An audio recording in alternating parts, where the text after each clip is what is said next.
السلام عليكم ورحمة الله وبركاته. اللهم صل وسلم وبارك على سيدنا محمد أشرف الخلق وعلى آله وصحبه وسلم. ازيكم يا حبايبي، عاملين ايه؟ يا رب تكونوا في أتم صحة وأحسن حال.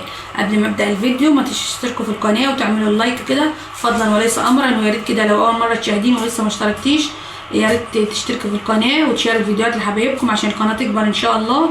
النهارده قبل ما اعمل الغدا اوريكم شويه حاجات جبتها يعني، بس هعمل معاكم الغدا، بس هنا هوريكم الحاجات اللي جبتها عشان اعمل بيها الغدا يعني. في البدايه كده جبت شويه حاجات من السوق، نزلت كده جبت حاجات من السوق هوريها لكم يعني. جبت كانتالوب، بحب الريحه بتاعته دي.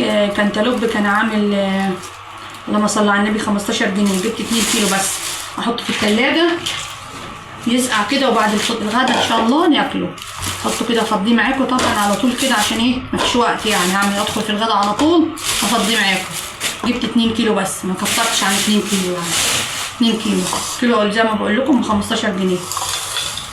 وجبت ايه تاني؟ جبت خيار، جبت كيلو واحد بس، ما كترتش برضه خيار. جبت كيلو، الكيلو كان عامل 20 جنيه برضه هفضيه معاكم على طول كده على السريع عشان ما اطولش عليكم. جبت كيلو واحد، الكيلو كان عامل 20. بحب الخيار كده يبقى موجود عندي يعني. اهو كيلو واحد اهو كيلو. وجبت ايه تاني؟ طماطم، جبت كيلو واحد طماطم.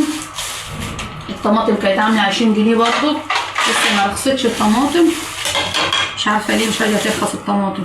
جبت كيلو واحد ب20، ما بكترش عن كيلو، لما بتخلص بجيب.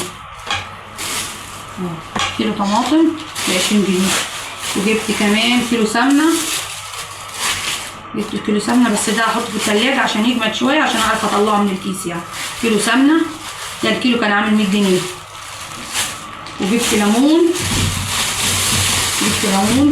الكيلو كان عامل 20 جنيه.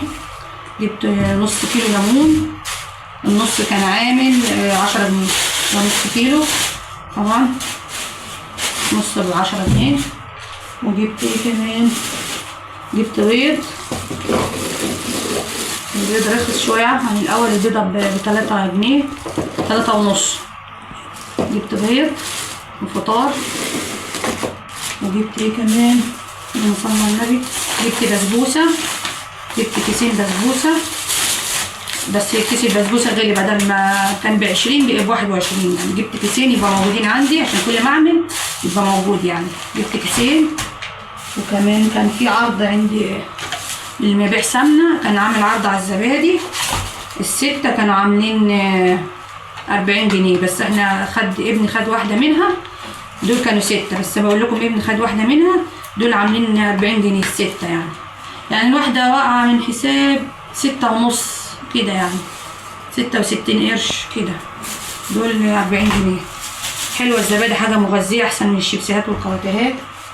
وجبت ايه كمان؟ جبت دقيق، ما عنديش دقيق خالص، جبت كيلو، الكيلو كان عامل 19 جنيه. جبت مكرونة قلم برضه، قلت اجيبها عشان لما اعمل مكرونة بشاميل تبقى موجودة عندي. جبت كيلو وربع، كيلو منها ب20 جنيه. وجبت كمان فاصوليا الكيلو عامل 60، جبت نص كيلو بس.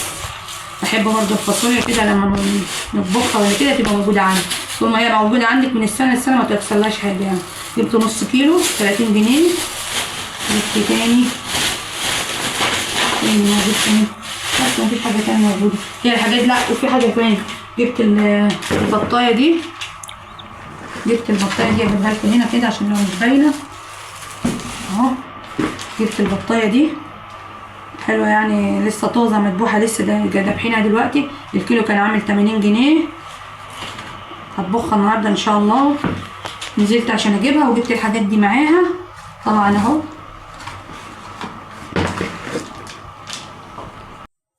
هنا كنت خلاص هنا نضفت البطة، نضفتها ونقعتها كده في ليمون وملح وغسلتها وظبطتها يعني، وشلت منها لو فيها ريش وكل حاجة فيها. وبعد كده قلت اسلقها، حطيت ميه كده تسخن، وبعد كده حطيت فيها طماطمايه، قطعت فيها طماطمايه ورق لورا. وهنا طبعا كنت شطفتها ونضفتها يعني، كان لو فيها ريش او اي حاجه كده لازم اشوفها الاول قبل ايه ما نقعها يعني. وقطعتها، انا بحب اقطعها، ما بحبش اسويها سليمه يعني، بحب اقطعها. قطعتها وبعد كده حطيتها تتسلق، وعلى ما تتسلق قلت اعمل الرز. طبعا ايه، احنا زي ما متعودين معانا بحب نحمره، وقلت اعمله على طول يعني ما استنيش لما تستوي. ودي في عين ودي في عين، عشان انجز الوقت طبعا، عشان الوقت كان ضيق.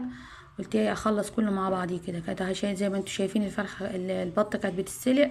هنا طبعا قلت احمر الرز عشان ايه اخلص كله مع بعضيه. وبعد كده اللهم صل على النبي. بس انا زعلانه منكم عشان انتوا بتشاهدوني وما بتشتركوش في القناه، ولا بتشيروا الفيديوهات ولا اي حاجه يعني، ولا بتعملوا له لايك ولا كومنت. يا ريت كده لو انت اول مره تشاهديني ولسه ما اشتركتيش، نوريني كده وفرحيني بالاشتراك، عشان نفسي كده القناه تكبر والعيله بتاعتي تكبر وتبقى قناه كبيره يعني.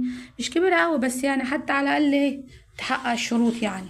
يا ريت كده لو تكرمتي، لو لسه اول مره تشاهديني ولسه ما اشتركتيش، نوريني بالاشتراك. طبعا كانت هنا خلاص البطه اتسلقت. هي بقول لكم هي ما طولتش في السلق يعني، هي صغيره مش كبيره، ما طولتش في السلق. على ما عملت الرز كانت هي اتسلقت يعني وخلصت. قلت احمر على طول عشان ايه اخلص كله ورا بعض ورا بعض كده زي ما انتوا شايفين كده. هو غدا سريع وخفيف كده ويعني غدا تقليدي، بس احنا بنحبه يعني. اهم حاجة اللي في البيت بياكلوه يعني. انت تعملي الحاجات اللي بيحبوها في البيت. قبل ما تعملي الغدا اسأليهم عاوزين ايه يعني. انا قبل ما اجيب البطاية دي كنت بفكر اعمل اكلة، بس هم قالوا لي هات البطاية دي، قلت ايه خلاص اجيبها، هم طالما حابين كده خلاص اجيبها. هنا طبعا دي البسبوسة اللي كنت جايباها معاكم في المشتريات اللي شفتوها. كنا خلاص خلصت الغدا وكل حاجة واتغدينا. قلت اعمل حاجة كده حلوة، قلت اعمل بسبوسة من الحاجات اللي جبتها في المشتريات، سهلة وسريعة كده وتحلية سريعة يعني. تفتحي الكيس وتحط عليه ربع معلقة بيكنج باودر، وحوالي 5 معالق سمنة كده سايحين. لو عندك سمنة بلدي يفضل، لو عندك سمنة بلدي، بس انا بقول لكم ما عنديش يعني سمنة بلدي، عملتها بالسمنة دي. تحطيها كده وتدخليها في السمنة كويس كده. وبعد كده حابة تحطي اللهم صل على النبي زبادي، حطي لها زبادي. ما عندكيش زبادي، ما كانش عندي زبادي حطيت لبن، حوالي كده نص كوبايه لبن. وتحركيها ما تعجنيش، هي البسبوسه ما بتتعجنش، هي بس تدخل كل حاجه في بعضيها كده وخلاص على كده، ما تعجنيش فيها كتير. هنا طبعا الصينيه كنت دهناها سمنه وحطيتها فيها. وهنا كده كنت بسويها. ولازم قبل ما تشغلي في البسبوسه لازم تكوني مسخنه الفرن عشان ايه ما تدخل تبقى الفرن سخن. وكمان من نجاح البسبوسه لازم الشربات يبقى سخن والبسبوسه سخنه، يعني هما الاتنين يبقى سخنين. شايفين حلاوتها ولونها الذهبي ازاي وحلوه، كانت حلوه وطريه طبعا. وعاوزاها قطره وقطره غطيها على اخر ما تسقيها بالشربات كده غطيها. شايفين شربة الشربات بتاعها، وبوريها لكم طريه وكل حاجه. بس انا طبعا مش هقطعها دلوقتي، استنى لما تبرد شويه والشربات كله ايه يتشرب فيها، استنى عليها يعني شويه وبعد كده اقطعها. ما تقطعيش على طول، استني لما تهدى شويه وبعد كده قطعيها. هنا طبعا كنت بقطعها، كانت حلوه وكانت كانت يعني طريقه يعني حلوه يعني، كانت مظبوطه. وزي ما بقولك لو انت حابين تحطوا على وشها مكسرات حطوا يعني، بس احنا حطينا حابينها تبقى ساده يعني عاديه يعني، كانت طعمها حلو، ما حبوش اي مكسرات. حبينا نعملها النهارده تغيير عن المكسرات يعني. انت حابه تحطوا مكسرات حط اللي يريحك. هنا كنت بقطعها عشان ايه هناكلها خلاص. هنا اوريها لكم، شايفين اهو.